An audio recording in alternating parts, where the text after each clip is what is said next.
अस्सलाम वालेकुम नाज़रीन, प्रोग्राम एग्री बिज़नेस के साथ मैं हूं आपका मेज़बान जमशेद इज़वानी। नाज़रीन, आज हम अपने प्रोग्राम में बात करेंगे कि जनूबी पंजाब में इस वक्त ज़राअत कहाँ खड़ी है और इस वक्त जो कपास की फ़सल है वो लग चुकी है और उस वक्त उसको जो पानी की ज़रूरत है उसे कितना मैसर है, और पानी की वजह से और उसके बेहतर इस्तेमाल की वजह से गंदम की बम्पर क्रॉप हासिल हुई।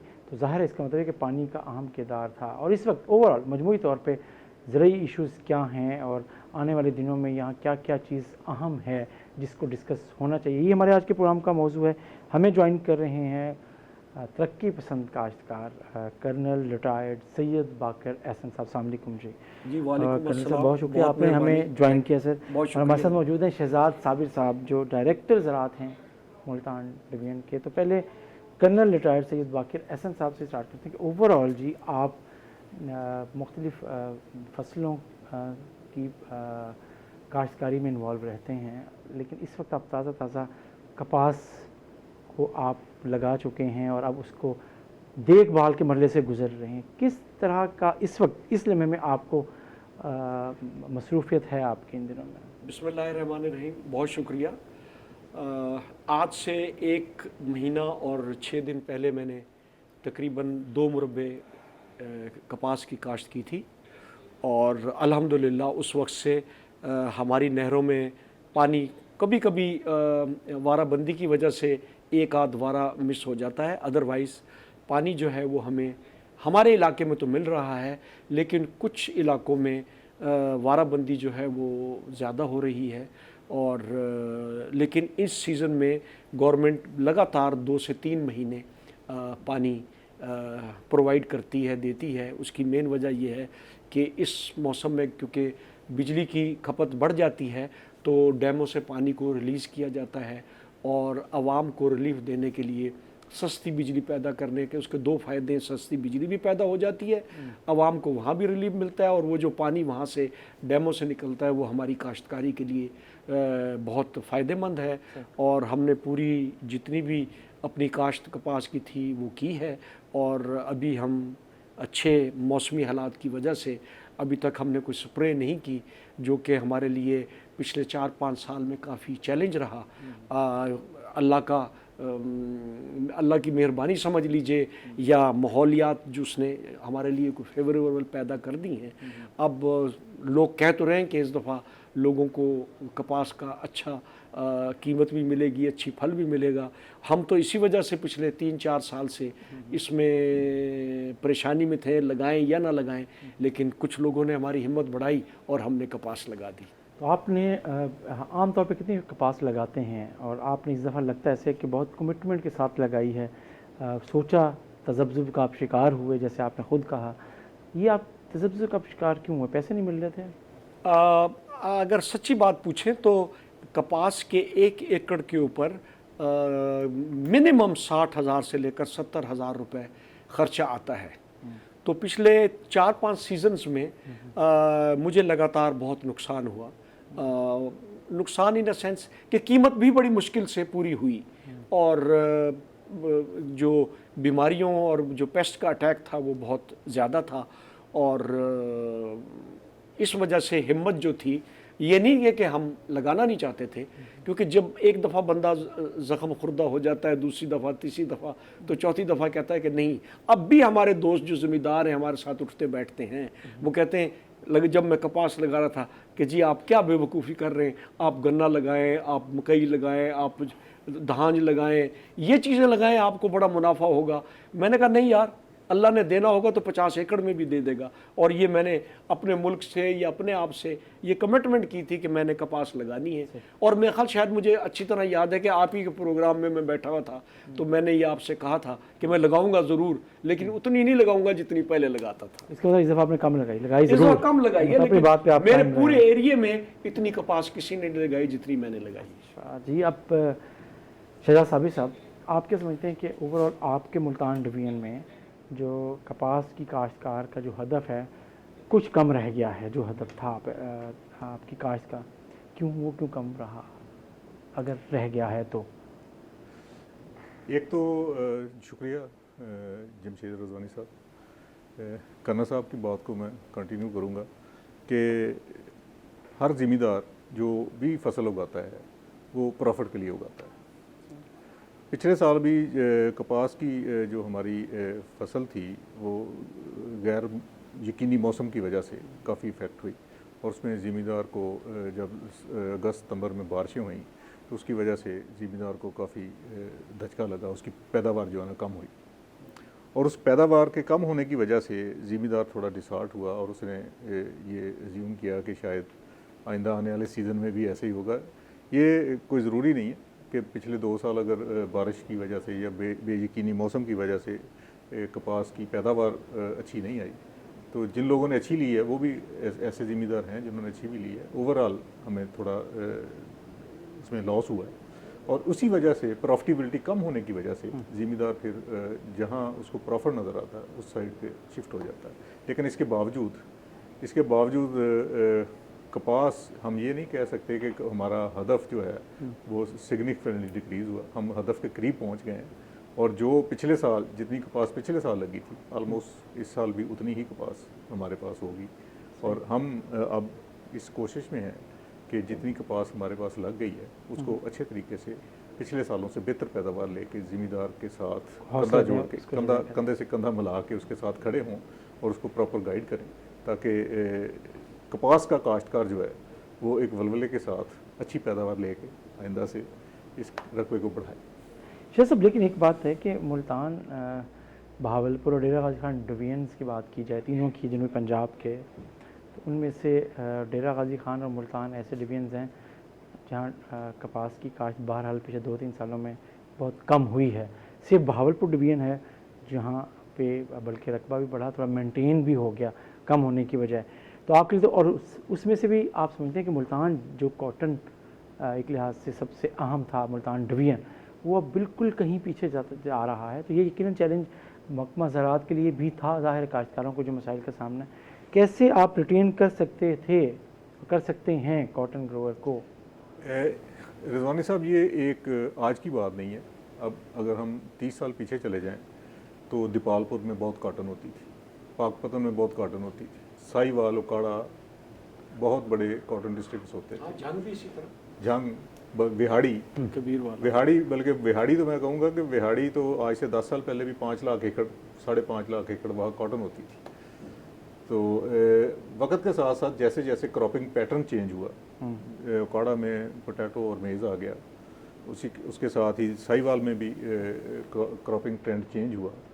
इसी तरह से साहिवाल के एडजॉइनिंग एरियाज जो थे, सबसे पहले क्रॉपिंग ट्रेंड चेंज हुआ बूरेवाला में और मियाँ चन्नू में। अब वो जब चेंज हुआ तो वो सिर्फ चेंज नहीं हुआ, वहाँ आहिस्ता आहिस्ता जो प्रॉफिटेबल क्रॉप्स थी, जो किसान को मुनाफा दे रही थी क्रॉप्स, किसान उनके ऊपर शिफ्ट हो गया। अब हम देखते हैं कि बूरेवाला में और मियाँ चन्नू में बहुत कम एरिया है जो अंडर कॉटन है। इसी तरह से फिर यही एक शिफ्ट आई कबीरवाला तहसील में। अब हमारे पास चलते चलते हम अगर खानेवाल में मेन कॉटन एरिया देखें तो हमारे पास 2 तहसील हैं जहाँ अच्छी कॉटन लगती है, वो जहानिया और खानेवाल है।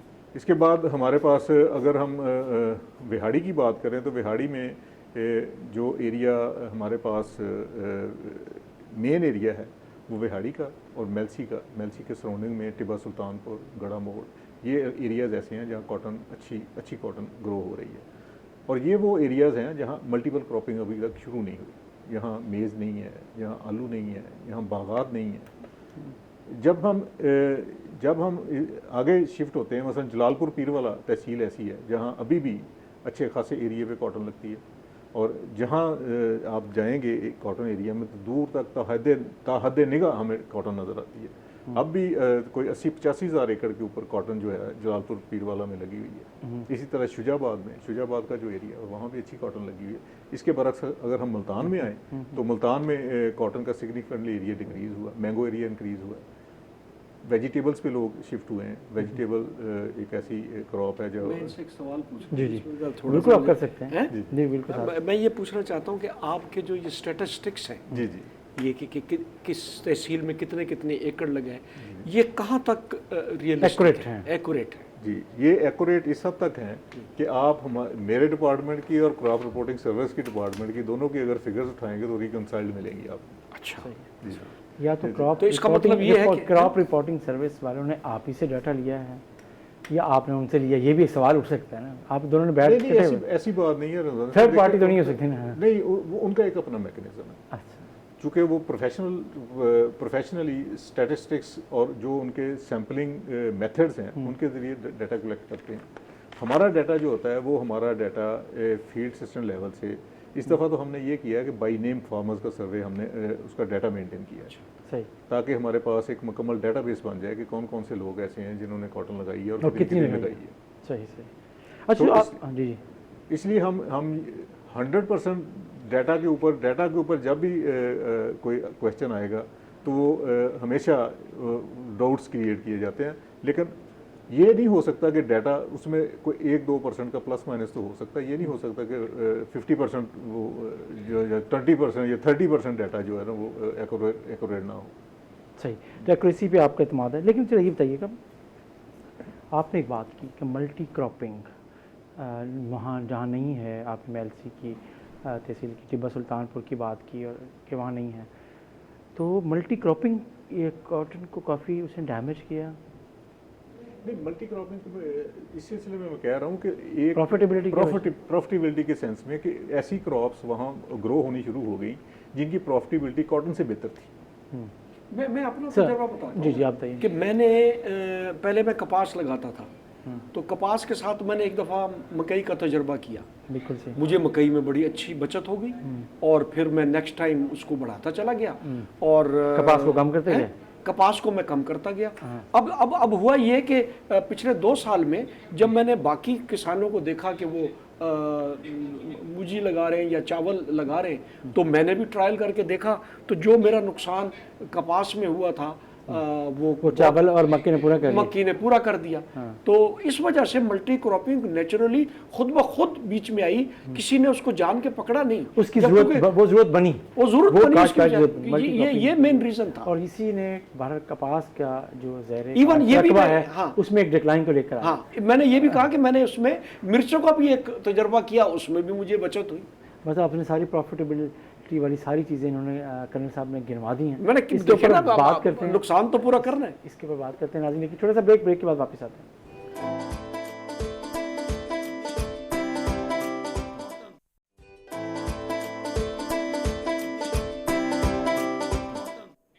वेलकम बैक नाज़रीन। हम बात करें जनूबी पंजाब में ज़राअत और ख़ास तौर पर इन दिनों में जो कपास है और कपास के हवाले से जो दूसरी फसलें, पानी की जो ज़रूरत है उसके ऊपर भी हम साथ साथ बात कर रहे हैं। प्रोग्राम के शुरू में कर्नल साहब आपने बात की थी कि पानी कम ज़रूर है लेकिन मैसर है, और अगर हम ओवरऑल पूरे मुल्तान डिवीज़न में देखें तो शहजाद साबिर साहब आप क्या समझते हैं कि पानी की कमी की जो बात हो रही है वो हमारी फसलों को, ख़ासतौर पर कपास और दूसरी फसलों को इस इलाके में बहरहाल किसी दबाव में तो ला रही हैं, वो आप समझते हैं कि हम इसे निकल आएंगे? जी देखें, हमें रबी में अच्छा पानी मिला और उसकी वजह से हमारी गंदम की क्रॉप भी अच्छी आई। अब हमें इंश्योर करना है कि हमें खरीफ में कॉटन की क्रॉप के ऊपर अगर हमें थोड़ा स्ट्रेस आया है तो हमें उसके ऊपर थोड़ी कॉटन की शॉर्टफॉल भी नज़र आई है। अब अगर हमें पानी की अवेलेबिलिटी रहती है खरीफ में तो हमारी बाकी क्रॉप्स जो मेज़ है, राइस है या शुगर केन की प्रोडक्शन की हम बात करें तो ये सारी पानी वाटर लविंग क्रॉप्स हैं, इनके लिए हमें पानी की ज़रूरत होगी। अगर हम सफिशेंट वाटर हमें अवेलेबल होता है तो हम आइंदा, जैसे हम प्रीवियसली हमें अच्छी पैदावार मिली है क्रॉप्स की, तो हम आइंदा भी अच्छी पैदावार लेने की पोजीशन में होंगे। तो मैं उम्मीद करूंगा कि हमें इस खरीफ सीज़न में अच्छी पैदावार हासिल करने के लिए पानी की कोई शॉर्टेज नहीं होगी, और अगर पानी की शॉर्टेज नहीं होती तो इंशाल्लाह क्रॉप्स जो है ना वो अच्छे प्रीवियस ईयर की तरह अच्छी पैदावार देंगी। और अगर मैंने जब गंदम लगाई ना जी सर, तो इस दफ़ा मैंने ये देखा कि मुझे एक से ज़्यादा मरतबा, बल्कि 3 से 4 मरतबा मैंने अपनी क्रॉप को नहर का पानी लगाया, लेकिन पिछले 2-3 साल में मैं सिर्फ एक पानी मिलता था जब सोइंग का पीरियड आता था जी सर, और वो बस उसके बाद नहीं मिला करता था। लेकिन इस साल मुझे कहीं पर 2 दफ़ा, कहीं पर 4 दफ़ा, कहीं पर 3 दफ़ा मुझे पानी का वारा मिला और वो उसका मैंने पूरा फ़ायदा उठाया। उसकी वजह से मेरे बिजली के बिल भी कम आए और औसत भी बेहतर रही नहर के पानी लगाने से। और अभी जो कुछ मेरे दोस्त जो मेरे शुजाबाद के लोग हैं वो कह रहे हैं कि जी हमारे एरिया में वाराबंदी जो है वो ज़रा थोड़ी सी ज़्यादा हो रही है और जिसकी वजह से हमें प्रॉब्लम आ रहा है। शायद मेरे अपने तज्जिए के मुताबिक इस वक्त बहुत एरिया के अंदर ना चावल की काश्त शुरू हो चुकी है, तो मेरा ख्याल है अब थोड़ा सा अपर पंजाब में पानी ज़्यादा दिया जा रहा है और नीचे जो है दे रहे हैं, लेकिन वाराबंदी के साथ दे रहे, तसलसल से नहीं आ रहा पानी। सही। अच्छा, अगर एक आम सी बात की जाए, अभी हम पानी की किल्लत की अगर हम बात कर रहे हैं, जो हमें अगरचे प्रॉफिटेबिलिटी है हमारे काश्तकार के पास, लेकिन अगर चावल की काश्त इस इलाके में है आजकल और चीज़ें बढ़ भी रही है, आप नहीं समझते शहजाद साहब कि इसकी वजह से हमारे यहाँ पानी की फसल के लिए ज़रूरत भी बढ़ गई है और उसको यकीनी बनाना खुद एक बहुत बड़ा चैलेंज है, महकमा नहार का भी, हुकूमत का भी, महकमा ज़राअत भी समझ रही है।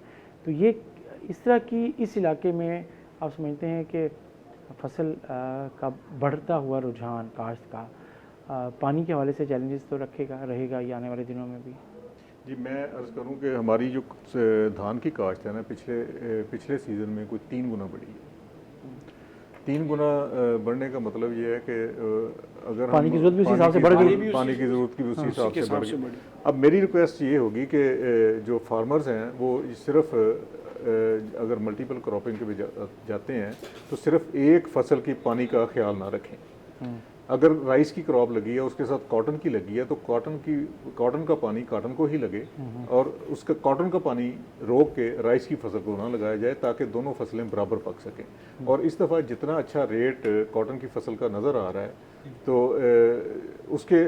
उसके साथ साथ मैं उम्मीद करता हूँ कि कॉटन की पैदावार भी जब उतनी ही आएगी तो ये जो कॉटन की फसल है ये बाकी क्रॉप से ज़्यादा प्रॉफिटेबल हो ये जाएगी। तो आपने बड़ी अच्छी बात की है। मैं जी, कि कीमत ये बहुत आपने अच्छी ऐसी मिलेगी। उम्मीद दिला दी कि आपने कहा हमें कि उम्मीद दिला दी। वो किस बेस के ऊपर आप कह रहे हैं? ये तो मैं हमारे लिए कॉटन की प्राइस बड़ी दफा खुशी अच्छी की होगी। बात है। आप जी जी, मैं ये आप आपको काश्तकार को जो बताता हूँ। राग़िब करने हाँ, की मुझे कोशिश जो- कर रहे हैं, अच्छा प्रॉफिट दिखा जरा के। अपने तज्जिया नहीं, ठीक आप ठीक कह रहे हैं।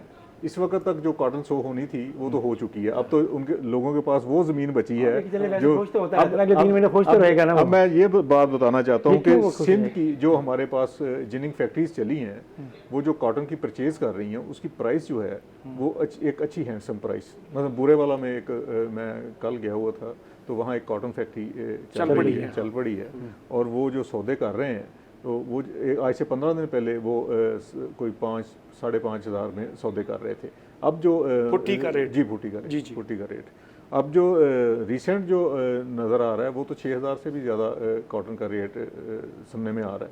तो अगर सिंध की कॉटन यहाँ आ रही है और जो अर्ली कॉटन पिक हो रही है उसका रेट इतना अच्छा लग रहा है तो ज़मींदार के लिए एक बहुत बड़ा इंसेंटिव होने के अलावा मैं ये देख रहा हूँ कि आइंदा आने वाले सीज़न में कॉटन एक बहुत ही प्रॉफिटेबल क्रॉप होगी और यही वो इंसेंटिव है जो ज़मींदार को वापस इस तरफ लेकर आएगा। इस तरफ लेके आएगा। नहीं, मैं जो हमारे लिए जो डिफिकल्ट पीरियड है ना वो है अगस्त और सितंबर का, मिड जुलाई से लेकर सितंबर तक। अगर वो अल्लाह की तरफ से मेहरबानी हो जाए तो फिर तो हमारी जो कपास इस पूरे रीजन में दोबारा रुझान आ सकता है। अब उसके बारे में क्योंकि ये ज़्यादा पेशन गोई करेंगे तो बता सके। एक लफ्ज़ शहजाद साहब उसमें इस्तेमाल करना भूल गए कि जिसकी फसल बच गई उसको अच्छा रेट मिलेगा, जिसकी बच गई। ऐसे तो मैं यही कह रहा हूँ ना कि अभी जो चैलेंजिंग पीरियड है वो आने वाला है। देखें ऐसी बात नहीं है। अब तक जो हमारा सीजन चल रहा है ना जी वो कॉटन के लिए आइडियली बहुत अच्छा सीजन चल रहा है। कॉटन की सर पिछले साल भी आपसे बात हो रही थी और हम बड़े पुरउम्मीद थे, लेकिन अगस्त में आने वाली जो बारिश थी उसने 2 हफ्ते की मुसलसल बारिश ने सारे जी देखें ये अंदाजे तखमीने रज़वानी साहब ये तो ओपन एग्रीकल्चर जो है ना एक ओपन इंडस्ट्री है, ठीक है ना। और कहते हैं कि किसान आधा वली होता है, इसलिए कि उसका तवक्कल मुकम्मल अल्लाह ताला पे है और ओपन। सितंबर को हम सितमगर कहने लग गए ना, ठीक है ना जी। तो ये तो देखें हम तो प्रिडिक्ट कर रहे हैं पिछली जो ट्रेंड चला आ रहा है कि इस दफ़ा फरवरी में बारिश कोई नहीं हुई, मार्च में एक बारिश हुई है, ठीक है ना जी। जैसे पिछले साल फरवरी में और मार्च में मुसलसल एक हफ्ता पूरी बारिशें होती रही हैं। उसी ट्रेंड को देखते हुए अब तक जो ट्रेंड है, कपास को मेडिटेरियन क्रॉप है, इसको खुश्क मौसम चाहिए होता है, खुश्क मौसम में कपास अच्छी होती है, तो अभी तक जो खुश्क मौसम है वो कपास के लिए आइडियली गुड। और अगर आइंदा भी सर खुश्क मौसम रहता है तो अंडरग्राउंड अगर बारिशें नहीं होती, वैसे दूसरा पहलू भी देख लेते हैं, और पानी आप दरियाओं में बहरहाल अगर कम होता है और तो फिर आप क्या समझते हैं कि जो हमारा उस पर एतबार है, चीज़ें हैं, उसको कैसे आप हैंडल करेंगे सर कर्नल साहब? सर वही है कि अभी तो वो ट्यूबवेलों के ऊपर है, सबने ट्यूबवेल लगा है जी। आपका ज़मीन पानी भी उसका लेवल भी गिर जाएगा, गिर गया है गिर काफी। गया है। और अगर और बारिशें नहीं होती, आप वैसे देखिए कि ड्राई वेदर रहे, अगर आप समझते हैं अल्लाह करे इस दफ़ा मानसून लेकिन भी ना आए। आप ये देखें कि एक बारिश का जो स्पेल पिछले महीने आया था और ऊपर बहुत सारी बारिशें हुई और उसी वजह से जो हमारे डैम है उनके अंदर पानी आ गया और पानी का जो डिस्चार्ज है नीचे एग्रीकल्चर के लिए वो हो रहा है। अभी भी उम्मीद की जाती है कि अगर एक दो बारिशें आई तो हम, मेरा ख्याल है उसमें काफ़ी हमें फ़ायदा होगा। अगर अल्लाह ताला ने वही हमारे साथ करना है तो फिर हम अल्लाह ताला से लड़ तो नहीं सकते, अल्लाह ताला से दुआ ही कर सकते। जनूबी पंजाब के क्या कपास की काश्तकार यही दुआ मांगे ना कि जो शुमाली इलाका जात हैं वहाँ गर्मी हो पड़े या शदीद बारिशें हो, ताकि उसकी वजह से वहाँ गर्मी ना पड़े, वहाँ बारिशें वहाँ हो। बारिशें हों, हम नहीं चाहते कि हमारे ग्लेशियर पिघले, ग्लेशियर पिघले, और वहाँ बारिशें हों, बारिशों की वजह से पानी दरियाओं बारिश में हो, आए, बर्फ हो, और दरियाओं की वजह से आप जाते हैं ना, तो इस सारे उसका बहुत सी दुआओं के कोई ये सिलसिले हैं, वो दराज ही होंगे और रहेंगे, और इसकी वजह से हमारी ज़िंदगी लेकिन आगे एक बढ़े। मैं बात बता लेकिन दूं कि अल्लाह ताला किसान बाज नहीं आता। किसान को पता है मेरी रोजी खेती में है, वो लगा रहता है, वो हटता नहीं है। अगर अल्लाह ताला उसको इम्तिहान में डालता है तो वो भी अल्लाह ताला से दुआ करके लगातार लगा रहता वो है। मांगता मैंने उसी से कोई ही है। खेत खाली नहीं देखा, अब भी लोग लगातार कोई ना कोई चीज हमारे इलाके में लगा रहे हैं। अगर वो बेचारे इतने हिम्मत हार जाते तो क्यों लगाते? देखिए, मैं आपके सामने मिसाल बैठा हूँ, मेरे बहुत सारे पड़ोसी हैं जो मेरे पास आए, वो पूछते थे जी कपास लगाए, मैंने कहा यार 5 ना लगा, 2 एकड़ तो लगा, मुल्क के लिए लगा। तो वो बेचारे मोटिवेट हुए, उन्होंने लगाई भी, और अभी तक तो ठीक है, अल्लाह की बड़ा करम है, सब कुछ फर्स्ट क्लास जा रहा है। अभी तक हमने कोई पेस्टिसाइड का इस्तेमाल शुरू नहीं किया, और जो ज़राई मशवरे हमें मुख्तलिफ महकमों की तरफ से आ रहे हैं, उन्होंने कहा है कि जी आपने पूरा रजिस्ट करना है कि कोई स्प्रे न करे 50-60 साल 90 दिन तक 90 दिन तक। चले, अभी आपने बता दिया तो 90 दिन तक हम पूरे कोशिश करेंगे कि हमारी जेब से कोई पैसा ना जाए और कोई स्प्रे न करें। कि तंबाकू वगैरह उसका भी बंदोबस्त कर सकते हैं, उसका भी स्प्रे करवा सकते हैं, बना के बायो पेस्टिसाइड और चीज़ें का कर सकते हैं। तो ये वाकई इसका कम से कम आप उसको रजिस्ट कर सकते हैं, अर्ली पेस्टिसाइड को। आप यही मशवरा देते हैं महकमा ज़राअत वाले? जी, हमारी कोशिश ये होती है कि जितना स्प्रे को नेचुरली डिले करें, और क्रॉप अगर इंजरी लेवल तक आ जाती है तो फिर हम उसको रिकमेंड करते हैं, वरना हम ये कहते हैं कि आईपीएम के जितने टूल्स हैं, वीड मैनेजमेंट करें, नेचुरल जो इंसेक्ट प्रीडेटर्स हैं, पैरासाइट्स हैं, उनको प्रमोट करें, ताकि नेचुरल एक इकोसिस्टम डेवलप हो, हमारा एनवायरनमेंट भी क्लीन रहे, और हमारी क्रॉप जो है उसके ऊपर एक्सपेंडिचर भी कम हो, और हमारी क्रॉप हेल्दी हो, और हमारे पास क्रॉप के अंदर रेजिडुअल इफेक्ट्स जो हैं वो भी ना आए। और अगर कोई हल नहीं है तो उसके बाद हम ज़िम्मेदार को कहते हैं कि वो स्प्रे की तरफ जाए, जब एक ख़ास लेवल से इंसेक्ट का जो लेवल है वो इंक्रीज़ कर जाता है, जब क्रॉप को वो डैमेज करना शुरू कर देता है, उसको कहते हैं हम इकोनॉमिक इंजरी लेवल। तो वो डिफरेंट इंसेक्ट का डिफरेंट होता है, उस वक्त हम रिकमेंड करते हैं कि स्प्रे करें, और वो आखिरी हल होता है। आखिर होता है, लेकिन काश्तकार खुद से भी बहुत ही मोहतात हो के, ये पिछले तजर्बे से डरा हुआ होता है, वो जल्दी से कहता है यार मेरी ये फसल बच जाए, और ओपनिंग्स के साथ ही उसके बाद पहला भी इसको नज़र आना शुरू होता है कि कोई थ्रिप्स या कुछ आ गई तो वो फ़ौरन अग्रेसिवली होकर करना शुरू कर देता है। तो ये खुद से जो करता है मशवरे से पहले। मैं वही तो आपको बता रहा हूँ कि मैं भी यहाँ मुल्तान की ज़राई यूनिवर्सिटी में गया, तो वहाँ पर बैठी डिस्कशन हो रही थी, तो उन्होंने ये कहा कि कुछ किसानों ने नीम के पत्ते रात को भिगो दिए और सुबह उसका पानी स्प्रे कर दिया, उसको बड़ा अच्छा रिजल्ट मिला। फिर वो एक और होता है वो जंगली खरबूजा, पता नहीं उसको कुरतुम्मा कहते हैं, कुरतुम्मा ही कहते हैं जी, उसका इस्तेमाल किया, उसके रिजल्ट बहुत अच्छे आए। तो अभी मैं 2 दिन पहले वहाँ गया जहाँ पर मेरे वो कुरतुम्मा उगते थे, वहाँ मैंने जाके ना वहाँ उसके अंदर मिर्चें लगा दी।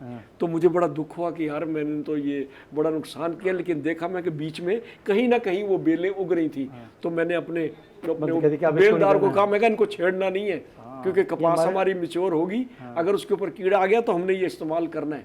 तो मैं कहा वो गोडी वालों से कहना ख्याल करें कि ये बेल ना उखाड़े, वरना तो वो तो अजाब बन जाती थी, इतनी ज़्यादा होती थी खाली जगह पे कि वो संभालनी मुश्किल हो जाती थी। लेकिन पीबी रोप्स कहते हैं ना जी, इस तरह की नहीं, चीज़ों का। पीबी रोप्स एट्रैक्टेंट्स हैं, सेक्स अट्रैक्टेंट्स हैं। अच्छा, वो नेचुरल सोर्सेज से ऐसे केमिकल्स एक्सट्रैक्ट किए होते हैं जो किसी मेल या फीमेल को अपनी तरफ अट्रैक्ट करते हैं और वो डिसरप्ट करते हैं मीटिंग को, और उसकी वजह से अगर अनमेटेड या अनफर्टाइल अंडे जो होते हैं उनकी वजह से फिर उनमें से कीड़े हमले में निकलते। कमी आ जाती है जी। कीड़े उनमें से सुंडी नहीं निकलती, अंडे में से सुंडी नहीं निकलती। सही। सो वो डिसरप्टिव मेथड है, जैसे हम किसी मेल या फीमेल को वो कैप्सूल अपनी तरफ अट्रैक्ट करता बिल्कुल है सही। और फिर वो उसको डिट्रैक्ट हो जाता है, डिसरप्ट करता हाँ, है। डिस्टर्ब एंड डिट्रैक्ट, बिल्कुल जी बिल्कुल। सर। ये भी एक कामयाब जी जी जी, इंटरनेशनली आईपीएम का बड़ा पार्ट है ये, और इसमें हम जो फ्रूट फ्लाई है इसमें बहुत सक्सेसफुल है, ख़ास तौर पे पिंक बोलवर्म का जो बड़ा सक्सेसफुल टूल है जी, जिसमें हम मेल फीमेल को मेटिंग से रोकते हैं। इसी तरह फ्रूट फ्लाई के लिए ये बहुत बड़ा एक टूल है, मिथाइल यूजिनॉल प्रोटीन हाइड्रोलाइसेट, एक मेल को एक और फीमेल को अट्रैक्ट करते हैं। सही। ये दोनों टेक्निक्स ऐसी हैं जिसमें नेचर के ऊपर कोई केमिकल के असरात या एनवायरनमेंट फ्रेंडली हैं ये सारी चीज़ें, और हम इन चीज़ों को इसलिए इनकरेज करते हैं कि इसमें पेस्टिसाइड का कम से कम इस्तेमाल है और इकोसिस्टम को मेंटेन करती है। और मुझे भी ज़राअत वालों ने फोर्स किया कि जी 50 एकड़ से ज़्यादा लगाएं, हम आपको पीबी रोप्स देंगे। अच्छा। अगर आपने कम एकड़ लगाए तो हम आपको नहीं देंगे। मतलब ये सब्सिडी की शक्ल में आप ये सोच रहे हैं? हाँ, यस, वो सब्सिडी की शक्ल में है, और उन्होंने मेरे ख्याल गवर्नमेंट ने पॉलिसी बनाई है कि जो 50 एकड़ लगाएगा उसको देंगे, क्योंकि मैं तो 30-35 में जा रहा था। अच्छा, तो फिर आपने इसलिए 50 से ज़्यादा लगा लिए? नहीं, मुझे कुछ थोड़ा सा आबो हवा में भी महसूस हुआ, और कुछ ज़राअत वाले भी, क्योंकि हर वक्त आते जाते रहते हैं, वो भी फोर्स करते हैं, हमें माननी पड़ती है बात उनकी, क्यों ना माने जब वो हमारे हर दुख तकलीफ में खड़े होते हैं तो हमें अच्छी मशवरे भी देते हैं। आपको अच्छे मशवरे मिलते हैं, लकी हैं, क्योंकि कुछ लोगों को शिकायत भी होती है कि शायद उन तक नहीं पहुंच पाते महकमा ज़राअत वाले। बहरहाल इस पर बात जारी रखते हैं नाज़रीन, छोटा सा ब्रेक के बाद वापस आते हैं।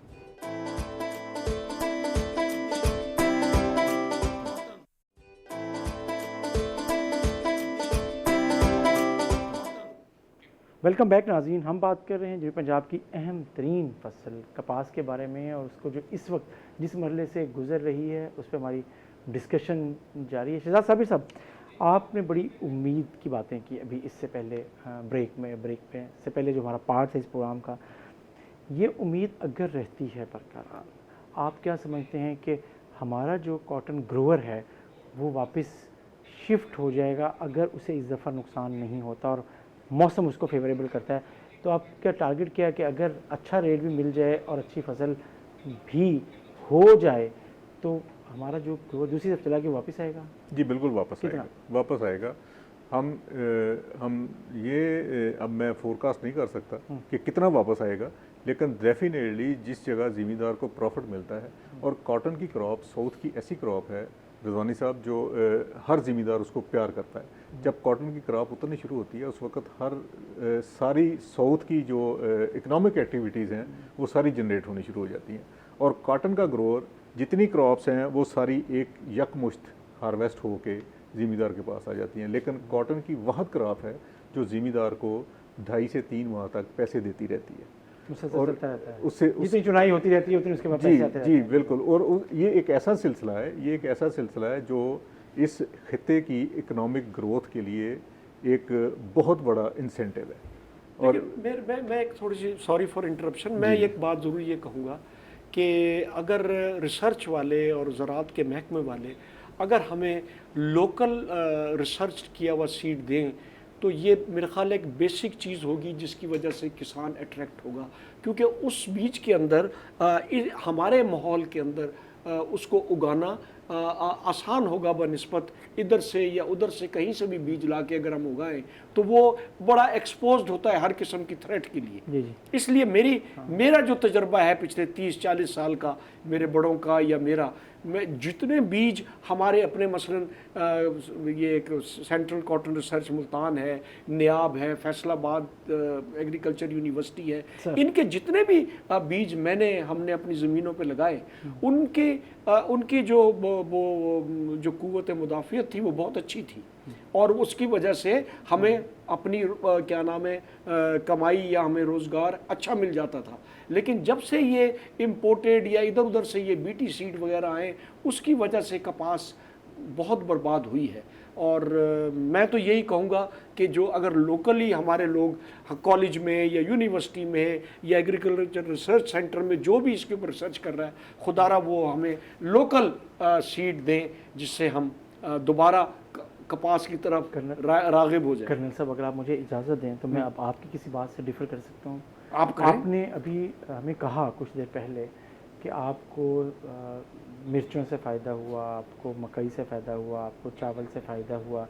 उसका जो बीज है वो एक साइंटिफिक रिसर्च बीज है, इम्पोर्टेड बीज है, ठीक है, जो चीज़ों के साथ आया। लेकिन जब आप कॉटन की बारी आई है तो आप कहते हैं वो टेक्नोलॉजी वाला बीज हासिल करने की बजाय, उसकी बजाय हमारे जो लोकल एक रवायती से बीज हैं, हमारे जो इदारे हैं अच्छा काम कर रहे हैं, उनकी वजह से बहुत अच्छी पैदावार में। लेकिन ये 15-20 साल पुरानी बात है, अब टेक्नोलॉजी, मौसम, चैलेंजेस और बढ़ गए हैं। लेकिन आप अभी भी उधर वापस वो ख्वाब देखते हैं कि जी वापस आ जाए। तो आप जदीद टेक्नोलॉजी, जदीद सीड, अच्छा सीड जिसकी फ़ी एकड़ पैदावार ज़्यादा हो, अच्छा आपको प्रॉफिट मिले, उसकी बजाय आप कहते हैं नहीं मुझे तो वही पुराना उन इदारों की तरह नहीं, मैं बात पुराने की नहीं कर रहा। वक्त रिसर्च के साथ साथ ऐड ऑन चीज़ें होती जाती हैं, और मैंने पिछले 4-5 साल में जो मेरा अपना ज़ाती तजर्बा है, उसमें मुझे लोकल प्रोड्यूस्ड सीड नहीं मिला, सही, जिसकी वजह से मैं आपसे इस बात पर जोर दे रहा हूँ। उसकी चीज़ ये है कि अगर नियाब है, CIM है, इन्होंने नाम तो रखे हैं, लेकिन जो उसकी बेसिक टेक्नोलॉजी है सीड की, वो इनकी अपनी नहीं है, वो हमारे एनवायरनमेंट के हिसाब से वो वाली नहीं है। इन्होंने किया तो है अपनी तरफ से मेहनत, लेकिन मैं सिर्फ ये कहूँगा कि जो हमारे मौसमी असरात हैं, टेम्परेचर का एक असर है, मैं जो बात समझाऊँ कर्नल साहब ये चाहते हैं कि जो हमारी लोकल वैरायटीज़ हैं उनमें टेक्नोलॉजी जो है ऐड की जाए, वो ऐसे ही मेरा ख्याल है कि ये इदारे ऐसे ही कर रहे हैं कि जो उनके लोकल सीड्स हैं टेक्नोलॉजी उसमें ट्रांसफ़र कर रहे हैं। लेकिन बाय द वे अभी तक हम कामयाब नहीं हुए। अब तक जो हमारे पास टेक्नोलॉजी है वो हमारी फर्स्ट जनरेशन टेक्नोलॉजी है, सेकंड जनरेशन और थर्ड जनरेशन टेक्नोलॉजी हमारे पास आई नहीं है अभी तक। और वो शायद कर्नल साहब लाने की बात कर रहे हैं कि वो सेकंड जनरेशन और थर्ड जनरेशन टेक्नोलॉजी जो है वो हमारे लोकल जो वैरायटीज़ हैं उनमें इंड्यूस करके हमें दी जाए, तो इससे हमारी प्रॉफिटेबिलिटी बेहतर हो जाएगी। बिल्कुल बिल्कुल ठीक कह रहे हैं। लेकिन क्या हमारे रिसर्च के इदारे, हमारे ये जो ज़राअत और ख़ास तौर पर सीड से मुतल्लिक जो तहकीकी इदारे हैं, वो ये कैपेसिटी रखते हैं? आप पहले से ज़्यादा आपसे मैं इधर भी आता हूँ कि अभी तक 4-5-7 साल तो हो गए हम उसमें नाकाम हैं। फर्स्ट जनरेशन बीज वो भी कॉपी पे खड़े हैं।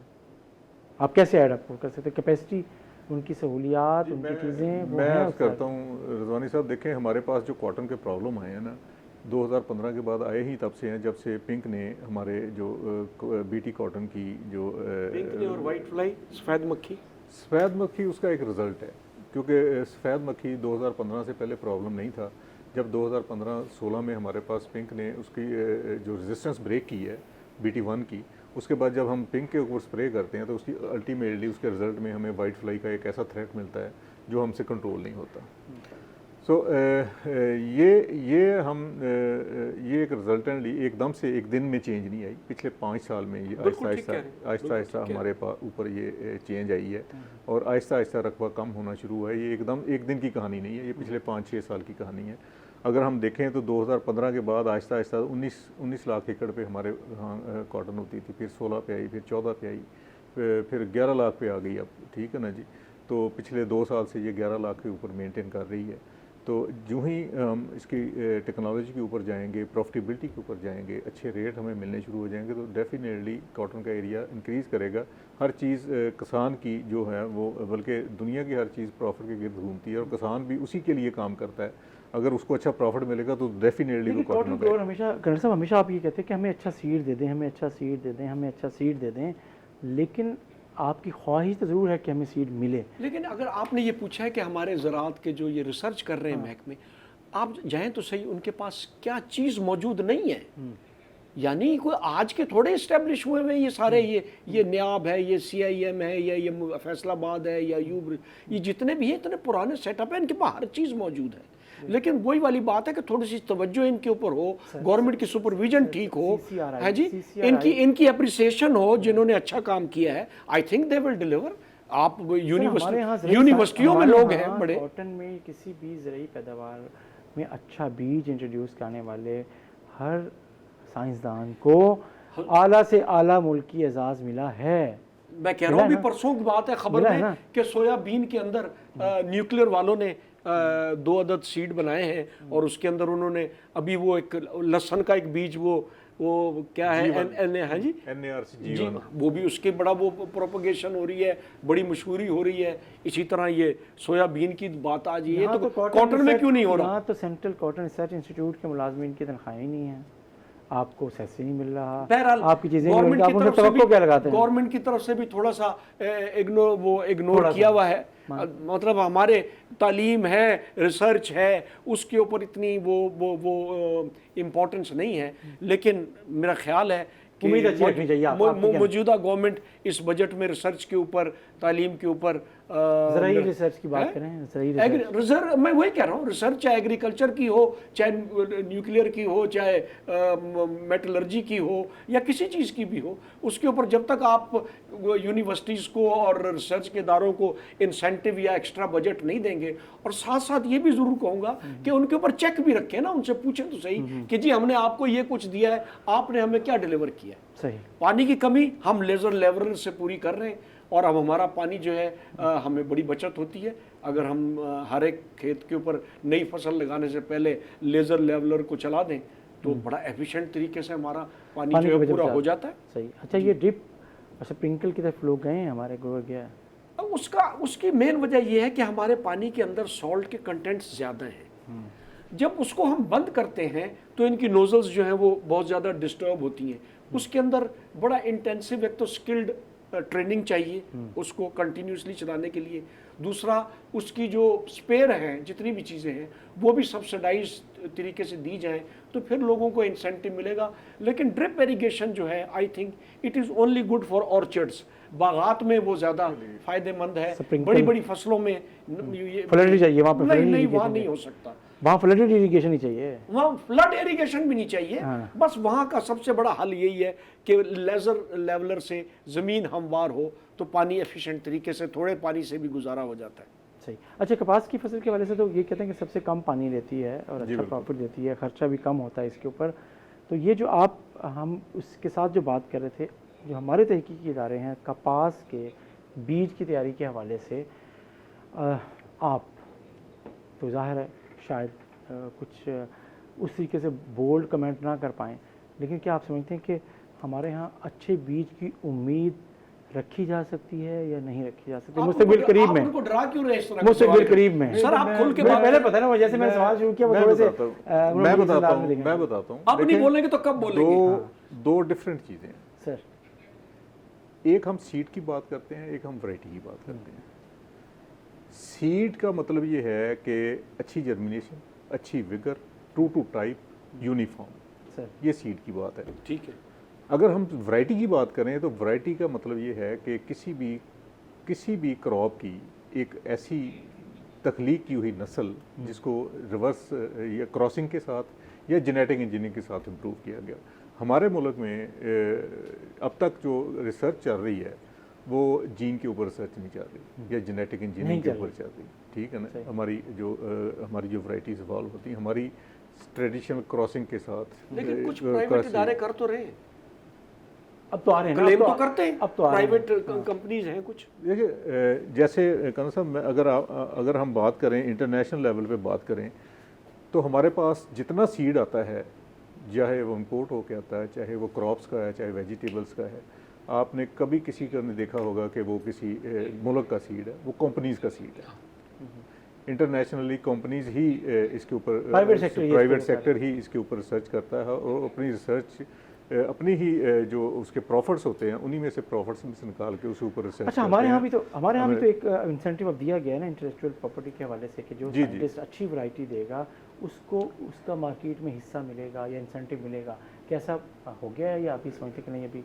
जी डेफिनेटली ये चीज़ें इन प्लेस हो गई हैं कि जो भी साइंसदान अपनी वैरायटी इवॉल्व करेगा उसको वो सेल कर सकता है, उसके ऊपर वो अपनी मर्ज़ी के हिसाब से ओपन मार्केट में ऑक्शन कर सकता है या किसी कंपनी के साथ एग्रीमेंट कर सकता है फॉर प्रॉफिट शेयरिंग। तो ये मामला तो इन प्लेस हो गए हैं, हमारे एग्जीक्यूशन में भी चले गए हैं। जी एग्जीक्यूशन में चले गए हैं। और इसके साथ हमारी जैसे जैसे ये सिस्टम इम्प्रूव होंगे तो हमारे सिस्टम में बहुत सारी बेहतरी आ जाएगी। जी बहुत शुक्रिया शहजाद साबिर साहब, आपने हमें ज्वाइन किया। और बहुत शुक्रिया कर्नल रिटायर्ड बाकिर हसन साहब, सैयद बाकिर हसन साहब, आपका भी शुक्रिया कि आपने हमें ज्वाइन किया। और अहम बात यही है कि जो डिस्कशन में आई कि कपास की फसल के हवाले से जहाँ क्लाइमेट बहुत इंपॉर्टेंट है अगस्त और सितंबर का, वहाँ अगर हम देखें कि ओवरऑल मजमूई तौर पे मुस्तकबिल कपास का तो वो जुड़ा है एक अच्छे बीज के साथ। और जब अच्छा बीज आएगा और अगर इस दफ़ा मौसम ने साथ दिया तो यकीनन कपास की तरफ काश्तकार जो यहाँ से चला गया है इसकी काश्त से वो वापस आ सकता है। इसके साथ ही नाज़रीन अपने मेज़बान जमशेद रिजवानी को इजाज़त दीजिए। अल्लाह हाफिज़।